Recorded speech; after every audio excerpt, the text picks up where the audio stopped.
Hey folks, it's Mark with Fire Mountain Outdoors. Today we're doing one of my favorite things in the whole world, and that's fishing for salmon on the mighty Columbia River. We're just downstream from Astoria, Oregon. We're on my friend Richard's boat. He's got a 28-foot bay liner that he keeps moored down here in Warrenton, and every now and again he lets me help pay for gas and takes me fishing, drives the boat, and we just have a grand time. Right now we've got 3 poles in the water.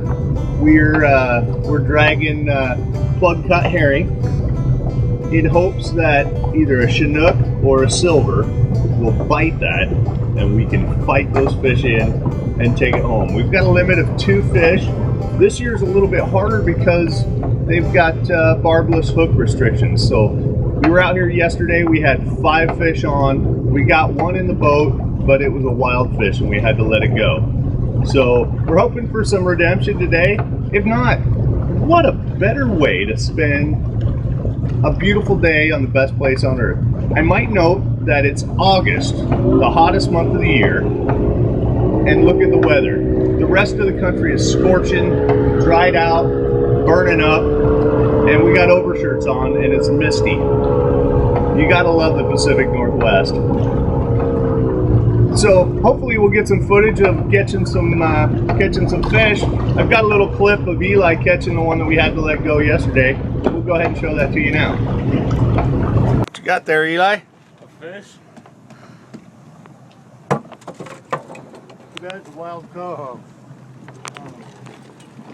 Really? Yeah. It's a releaser.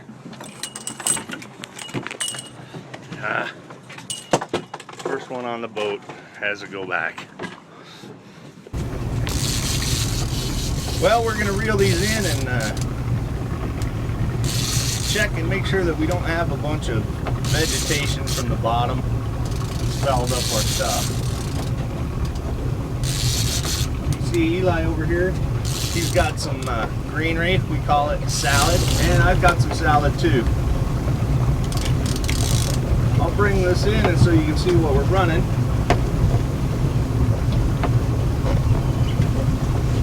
Behind all this salad, seaweed, plant life, we've got a diver, a flasher, and then towing behind it, we've got a plug cut herring. It's in a little holder that protects it, keeps it all together. The hooks are falling out of this guy. I'm going to put them back in.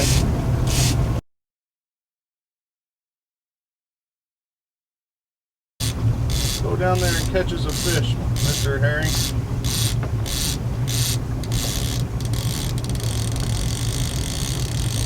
How deep are we? 39.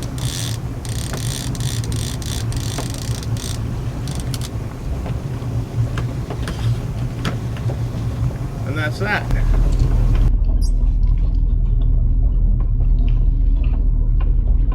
So we can keep 2 Chinook?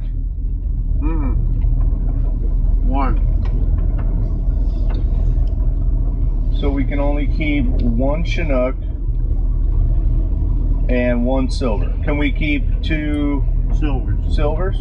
And silvers are Coho. Right. And how can we tell what's the difference between a Coho and a silver as far as how can we tell so that we don't keep 2 Coho?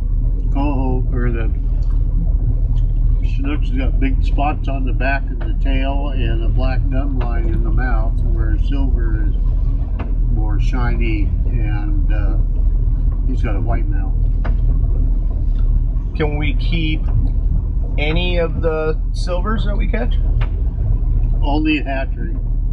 If they have an adipose fin, you to release them. So we got to get it to the boat and then count fins.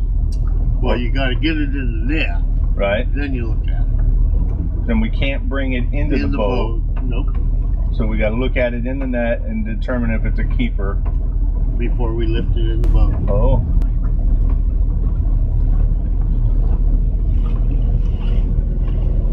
I got almost ran into me, didn't Yeah. But it looks like we're not going to be able to tell one fish from the other today. They're not doing very well. The ocean generally opens around the 1st of June, and Buoy 10, as recognized, starts August 1st through Labor Day, generally. Brings in millions of dollars to the economy down here. You figure everybody's got to buy gas, and they got to stay someplace, and their food, and, you know, fish and tackle. We're not the only hungry predators on the water. Here we've got a seal who's out looking for a little tasty treat. Probably gonna steal a meal from a fisherman. With the incoming tide, the fish wash in, and with the outgoing tide, some of them wash out, some of them hang above the bridge here, and then they'll go on upstream. But the tides is a big factor, and generally as far as the bite kind of moves up the river with the tide. Except today. Yeah. So all of the salmon that we're not catching, they would be going upstream to spawn.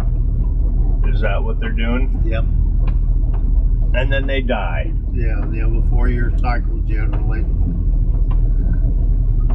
The jack salmon, they come back as 1 or 2 year old fish, and that's why they're only 16, 18 inches long, and they're generally males. That's why they call them jacks. And do they? Is that at a different time or a different run? No, it's just a generic issue with the fish itself. Huh. It's getting the urge to return from the ocean to spawn, even though it's immature. So do they? So they're basically, their life is futile then. Yeah. Because they come upstream to spawn, but they still die, don't they? Yeah. Huh. Don't be a jack. Yeah. Waiting, burning fuel, back and forth, waiting for the fish to bite. But really, it's one of the greatest places on earth. It's a great place to wait for something exciting to happen. We had one on earlier, got away. It actually didn't get away. It was one of the jacks that Richard was talking about earlier. It was too short to keep, so he had to go back. You can see all around me, there's lots of other boats with lots of other people waiting.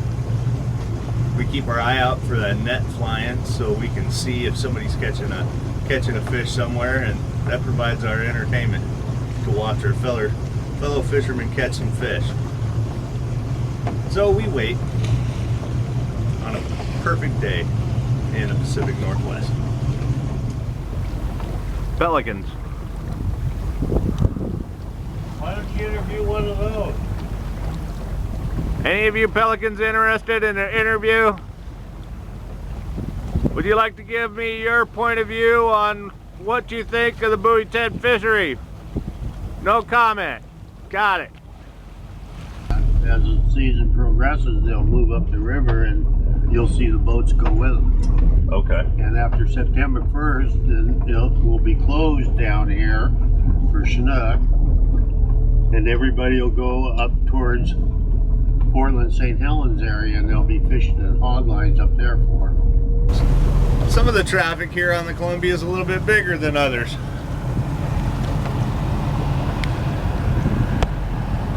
We got some big boat company. Should make some good wake.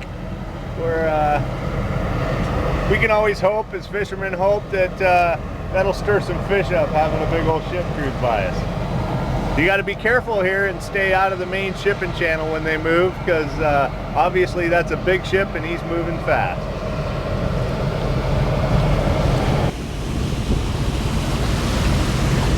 Yeah, he's pretty close. Good thing you don't have a hole. Catching big boats from both sides, kind of stuck in the middle. Feel like a little old lady from Pasadena driving in the middle lane on the freeway at 35. I see a total of 3 fish on right now, right around us. So maybe we'll have to do something here. Oh, that's good. Well, we'll go check our lines and make sure we're all ready. Yeah, they've released this one here. It was probably a wild coho.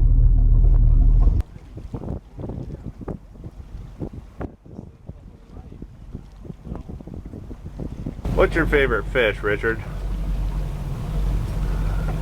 Guppy. A guppy. How about a fish on the boat? Fish A legal fish in the fish box. Well, then you know that ain't gonna happen. It seems more apparent now. Yeah, it's getting more and more so as the day goes by.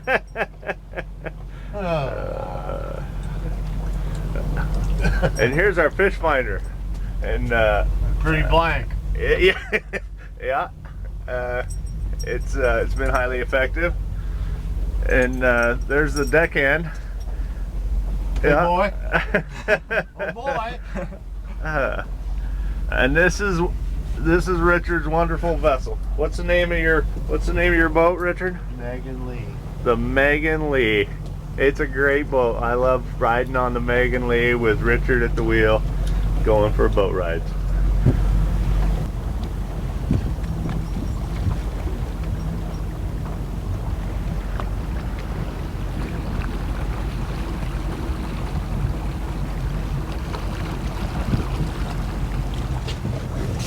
Now don't be moving as much around. That sea lion will be up there and eat that son of a bitch. So we've got a fish on.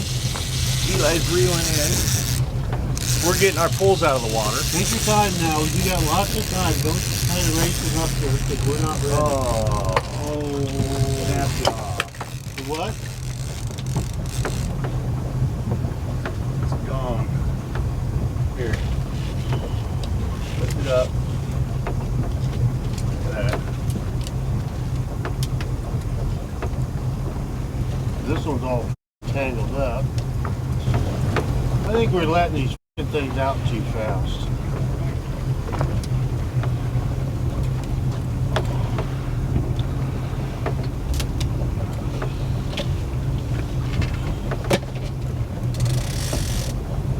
Well, that's why they call it fishing and not catching. Get the next one.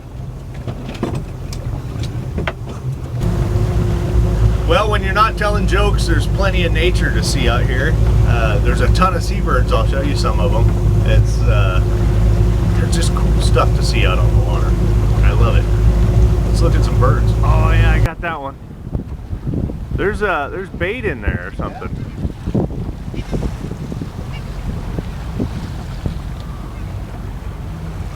You think about it, belly goods are pretty efficient. See the seagulls trying to take it away from you? Yeah.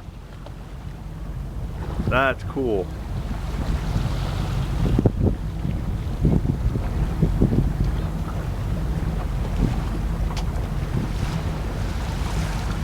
Wow.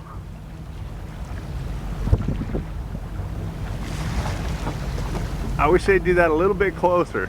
That's some cool stuff. And I like watching them fly. They look like pterodactyls. Dinosaur fish. Oh yeah, do it. Dive, dive, dive, dive. It looks like a C-140.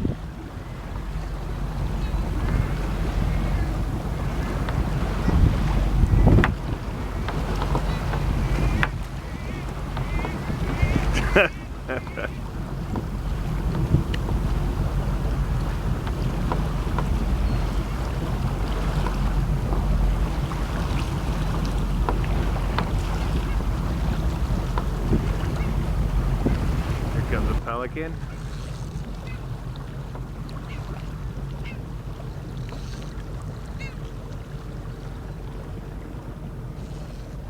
Line back in the water as soon as you can. We're going to go through a rip. Okay.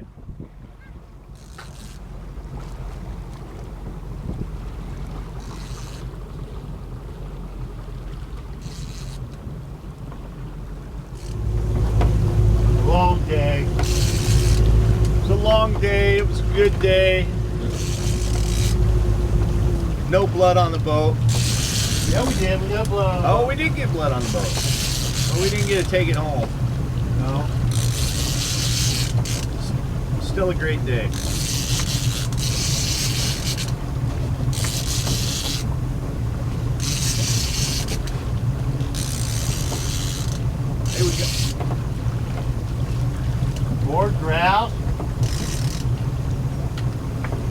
like I'm eating salad.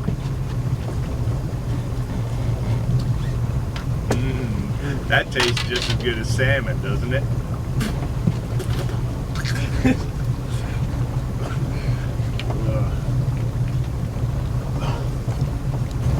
Eli? Padre? I'll give you $1 if you eat that herring. Nope.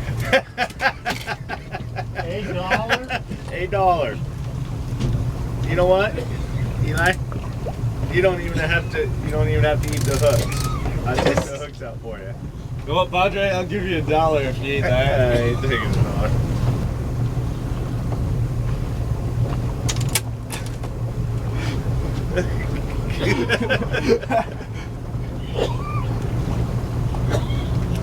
Alright. Well, we're wrapping up a great day of fishing out here at Buoy 10 season, the mighty Columbia River. It's an awesome day. Great day of fishing. Not so much on the catching, but it was an awesome day. You can't beat a day like this, and I cherish these days. And I was glad to be able to film some of this and have you come along with us. And I want to thank Richard for having the boat and taking us, and Eli for coming along and helping catch fish and keep company and just celebrate this great place that we live. So thanks for watching this, and if you like what you see, go ahead and subscribe to Fire Mountain Outdoors on YouTube and like us on Facebook. We'll keep you in touch with all the other adventures, and maybe we'll get Bob along on the next boat ride. It'd be great. Thanks for watching.